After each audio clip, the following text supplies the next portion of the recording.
Hey guys, so we're going to look at a C posture today. We're going to look at what the Tightest Performance Institute say and have a look to see if it affects the swing or how it affects the golf swing and see what we can do about it. So some exercises as well. Here we go.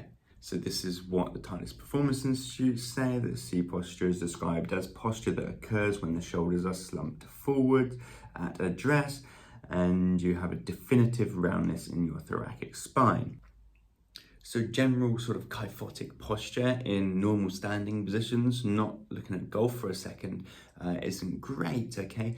We're not looking for perfect posture, but that sort of kyphotic or hyperkyphotic posture isn't particularly good. So this study here suggests that there's a relationship between that hyperkyphotic posture and quality of life, or reduced quality of life, and ability to complete day-to-day tasks. This study here suggests that more time sitting and those that are less active have more of a kyphotic posture, which makes sense. A lot of us spend a lot of time at a desk, sitting, creating this hunched over kyphotic posture. Okay, then if that translates into the golf swing, then that's going to lead to a C posture. So the first thing that TPI suggests is that it's caused through limited thoracic spine extension.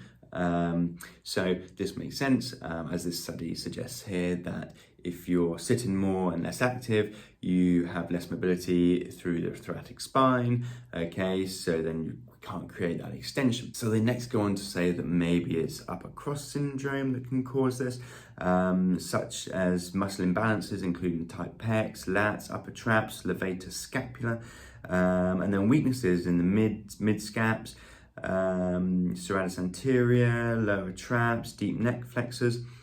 So the trouble with this is that there's not a lot of evidence to suggest this exists, okay? Looking at the evidence here, it suggests that those with just generally a kyphotic or hyperkyphotic posture, to improve that, they did back strengthening exercises. So it's extensors. Okay, so kind of somewhat along the lines of what they suggested, and they also stretched the pecs as well, so they did chest stretches. Mostly strengthening, a little bit of stretching, but that was about it. They didn't stretch the neck, okay, like this was saying. They didn't stretch the lats, like apparently the lats are tight according to this, that although I'm not entirely sure tight lats are upper cross syndrome. Upper cross syndrome, not a lot of research to suggest it, so it's not what I would say the reason. It seems like the evidence is suggesting that it's actually we need to strengthen the back, maybe stretch a little bit of tight across the pecs. As upper cross syndrome suggests that if we're tight here and weak here, or tight here, this inhibits the back and then it pulls us into this posture. I kind of feel like it's the other way around. We're used to sitting too much. We've then created that posture, then we become weak, tight and then weak.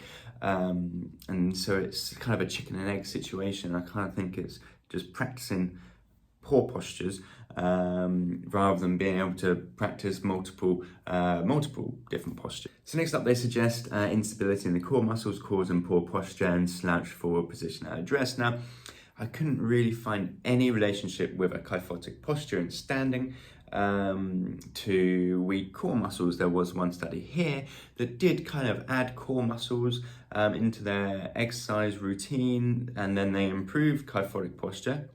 So maybe a core strength helps. However, I think it's more likely the posterior chain, particularly when we're bent over in that golf posture. So I don't think it's the entirety of the core, as there kind of doesn't seem to be much evidence to suggest. And then they get onto things of obviously improper instruction, maybe not being able to set up and other things like that, which I think is probably the number one cause to begin with. Okay, being able to hinge at the hips. Okay, can we hinge at the hips? If not, are we just gonna bend over? So once you can hip hinge, then it's the ability to know where your spine is in space. So having that awareness of where your spine is, okay? So you might not have known that you were sort of in C posture. Once you do, then you could maybe correct it. Okay, oh yeah, we just want to be into that position a little bit more. Now, you can only do that if you have the mobility to move into different postures. And this is where the next most important thing is, okay, we need to make sure we have that mobility, and to create that mobility, we might need strength as well. Okay, so strength and mobility of the back. And as mentioned already, strengthening the back extensor muscles and maybe a little bit of stretching across the pecs can improve a kyphotic posture, okay? But that's also paired with kind of postural awareness, postural education as well. And don't think we should be sat like this all the time. I think it's probably important that we know what our posture is and we have the ability to change posture. Now, obviously, the most important question is, does this matter in the golf swing? Okay, and does this C posture affect our golf swing? Now, the trouble is that C posture is just a static posture and the golf swing is dynamic. So the assumption is that you set up in that posture, that you then maintain that posture, and you don't all of a sudden come out of that posture into maybe a better, more efficient posture whilst you swing the golf club. So this study suggests that in that sort of flex posture, we don't have much rotation, or as much rotation, okay? And obviously in the golf swing, we are looking for rotation. So if we're hunched over in that C sort of kyphotic posture, we can't create as much rotation. And also then, the study suggests that if our thoracic spine's in different position, our shoulder blades now in different position, it doesn't allow our arms to move as well or as efficiently as they should. And so this is also going to affect the golf swing. So not that we're really going to talk much about injuries or golf related injuries in this video, but if we're in a C posture, shoulder blades in the wrong position, shoulders are now being asked to move, maybe we're increasing the risk of shoulder injuries. It's not really known, lots of other variables. And we already know from this research that those golfers with a history of low back pain had also weaker back extensor muscles and generally weaker. So it could possibly lead to injury, but it's not really clear at the moment. I think the main causes are not being able to hip hinge, which I think they suggest, having awareness of the spine, then having the mobility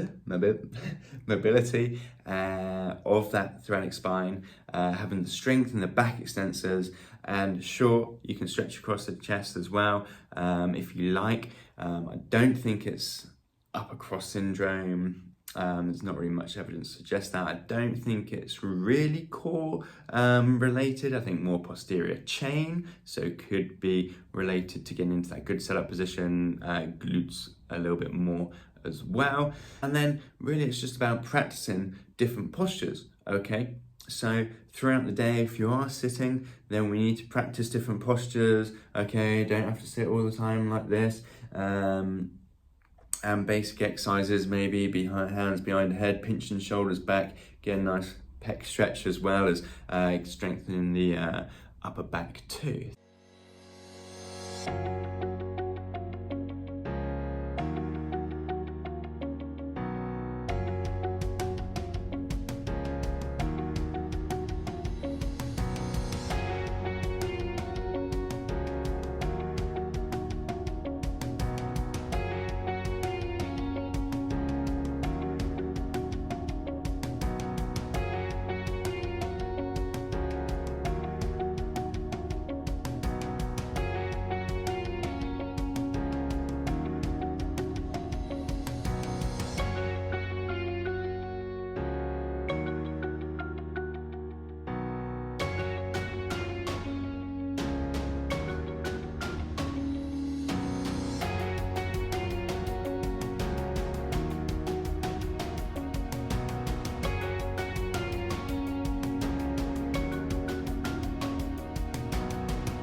So when performing these exercises, we need to feel it in the right places, and it needs to be somewhat challenging too. It can't be too easy.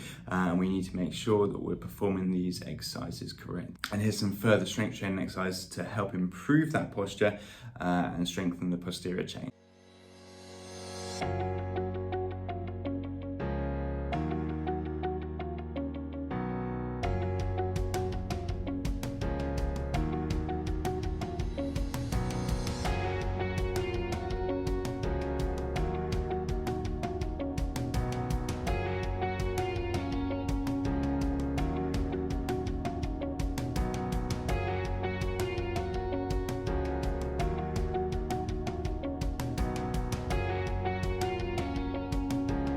Hey guys, thanks for watching. Don't forget to like the video and subscribe to my channel.